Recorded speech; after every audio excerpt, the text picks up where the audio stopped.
ಎಲ್ಲರಿಗೂ ನಮಸ್ಕಾರ. ನಾನು ಆಮಗಿರಿ ಸೌಂದರರಾಜನ್. ನಾವು ರೆಗ್ಯುಲರಾಗಿ ನೋಡ್ಕೊಳ್ತಾ ಇದ್ದೀವಿ. ಇವಾಗ ನಾರಾಯಣೀಯಂ ಓದ್ತಾ ಇದ್ದೀನಿ.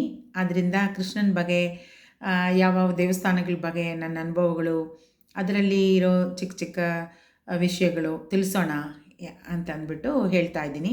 ಅದರಲ್ಲಿ ಈಗ ವೈಕುಂಠ ಏಕಾದಶಿ ಬಂತಲ್ವಾ, ಶ್ರೀರಂಗಂ ತುಂಬ ವಿಶೇಷವಾದ ಸ್ಥಳ, ಭೂಲೋಕ ವೈಕುಂಠ ಅಂತ ಹೇಳ್ತಾರೆ. ಅದ್ರ ಬಗ್ಗೆ ನಾವು ಸ್ವಲ್ಪ ನನಗೆ ತಿಳಿದಷ್ಟು ಹೇಳ್ತೀನಿ ನಾನು.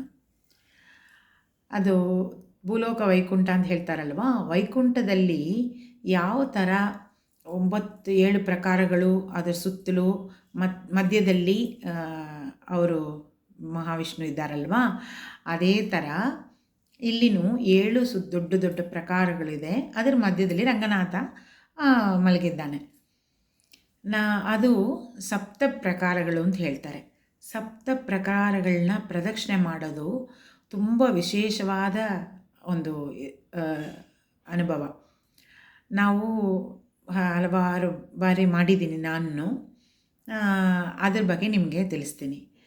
ಅದು 7 ಪ್ರಕಾರಗಳಂದರೆ, ಅದು ವಡಕ್ಕು ಚಿತ್ರೆ ಬೀದಿ ಅಂತ ಒಂದು ಸ್ಟ್ರೀಟ್ ಇದೆ ಹೆಸರು. ಅಲ್ಲಿ ಶ್ರೀಪಾದರಾಯರ ಮಠ ಇದೆ. ಆ ಮಠ ಇರೋ ಅಂಥ ಗುರುತಿಗೆ ಹೇಳ್ತೀನಿ. ಆ ಬೀದಿಯಿಂದ ಸ್ಟಾರ್ಟ್ ಮಾಡಬೇಕು, ಆ ಸ್ಟ್ರೀಟಿಂದ ಸ್ಟಾರ್ಟ್ ಮಾಡಬೇಕು. ಬೆಳಿಗ್ಗೆ ಹೋಗಿ ಕಾವೇರಿ ಸ್ನಾನ ಮಾಡಬೇಕು. ಸ್ನಾನ ಮಾಡಿಕೊಂಡು ಸಂಕಲ್ಪ ಮಾಡ್ಕೋಬೇಕು. ಸಂಕಲ್ಪ ಮಾಡಿಕೊಂಡು ಅಲ್ಲಿ ಬಂದು ನಿಂತ್ಕೊಂಡು ಶುರು ಮಾಡಬೇಕು. ಅಲ್ಲಿಂದ ಶುರು ಮಾಡಿದರೆ ಅದು ಒಂದು ಪ್ರಕಾರ. ಅದರ ಸುತ್ತಲೂ ಬಂದ ಮೇಲೆ ಒಳಗಡೆ ಪ್ರಕಾರ ಒಂದು ಬರುತ್ತೆ, ರಂಗರಂಗ ಪ್ರಕಾರ ಅಂತ ಹೇಳ್ತಾರೆ. ರಂಗರಂಗ ಗೋಪುರ ಅಂತ, ಅದು ಸುತ್ತಬೇಕು. ಅದಕ್ಕೆ ಒಳಗೆ ಹೋದರೆ ಚಕ್ರ ತಾಳ್ವಾರ ಇರ್ತಾರೆ, ಅದರದ್ದೊಂದು ಪ್ರಕಾರ ಬರುತ್ತೆ. ಈ ಕಡೆ ಚಕ್ರ ತಾಳ್ವಾರ, ಆ ಕಡೆ ರಾಮಾನುಜಾಚಾರ್ಯರಿದ್ದಾರೆ, ಅದೊಂದು ಪ್ರಕಾರ ಬರುತ್ತೆ. ಅದರೊಳಗೆ ಇನ್ನೊಂದು ಪ್ರಕಾರ ಬರುತ್ತೆ. ನೆಕ್ಸ್ಟ್ ಬಂದು ಅಮ್ಮನವರು ಇರ್ತಾಳಲ್ವ, ರಂಗನಾಯಕಿ ತಾಯಾರ್, ಅವ್ರದ್ದೊಂದು ಪ್ರಕಾರ ಬರುತ್ತೆ. ಅದಕ್ಕೊಳಗೆ ಗರುಡ ಕಂಬ ಬರುತ್ತೆ. ಆ ಗರುಡ ಕಂಬದೊಳಗೆ ಒಂದು ಪ್ರಕಾರ ಇದೆ. ಆ ಪ್ರಕಾರನ 2 ಬಾರಿ ನಾವು ಮಾಡಿಬಿಟ್ರೆ 7 ಲೆಕ್ಕ ಬರುತ್ತೆ. ಹೆಂಗೆಂದರೆ, ರಂಗನಾಥ ದೇವರಿಗೆ ಪಕ್ಕದಲ್ಲಿರೋ ಒಂದು ಪ್ರಕಾರ ಇದೆಯಲ್ಲ, ಅದರಲ್ಲಿ ಯಾರನ್ನೂ ಅಲೋ ಮಾಡಲ್ಲ. ಅದರಿಂದ ನಾವು ಆ ಗರುಡ ಕಂಬದ ಹತ್ರ ಇರೋ ಪ್ರಕಾರನ 2 ಬಾರಿ ಮಾಡಿಬಿಟ್ಟು ಒಳಗೆ ಹೋಗಿ ದರ್ಶನ ಮಾಡಿಕೊಂಡು ಬರ್ಬೋದು.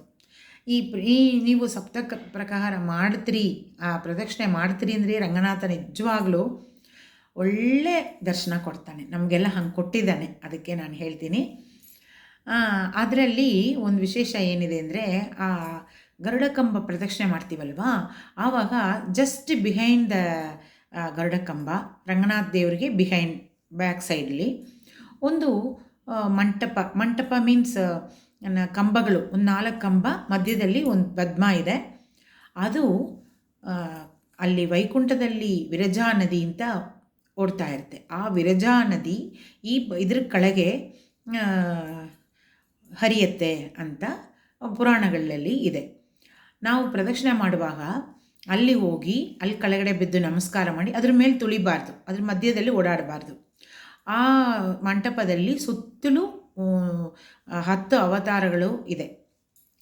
ಆ ಮಂಟಪ ಅಲ್ಲಿ ಪ್ರದಕ್ಷಿಣೆ ಮಾಡಿ ಅಲ್ಲಿ ನಮಸ್ಕಾರ ಮಾಡಿಬಿಟ್ಟು ಆಮೇಲೆ ನಾವು ಹೋಗಬೇಕು. 2 ಬಾರಿ ನಾವು ಪ್ರದಕ್ಷಿಣೆ ಮಾಡ್ತೀವಲ್ವ, 2 ಬಾರಿ ನಮಗೆ ವಿರಜಾ ನದಿನ ಕ್ರಾಸ್ ಮಾಡೋ ಥರ ನಮಗೆ ಇದು ಸಿಗತ್ತೆ, ಅನುಗ್ರಹ ಸಿಗತ್ತೆ.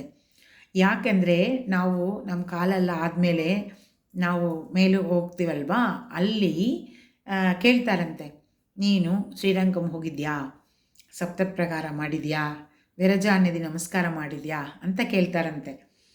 ಅದು ಯಾರೂ ಕೇಳ್ಕೊಂಡು ಬಂದು ಹೇಳಲಿಲ್ಲ, ಆ ಥರ ಕಥೆಗಳಲ್ಲಿ, ಪುರಾಣಗಳಲ್ಲಿ, ವೇದಗಳಲ್ಲಿ ಇದೆ. ಅದರಿಂದ ಅದು ನೀವು ಯಾರಿಗಾದರೂ ನಿಮಗೆ ಇಷ್ಟ ಆದರೆ ಅನುಭವ ಮಾಡಿ ನೋಡಿ. ನಿಮಗೆ ಆವಾಗ ಏನು ಅನಿಸುತ್ತೆ ಅಂತ ನನಗೆ ಕಮೆಂಟ್ ಮಾಡಿ. Thank you very much.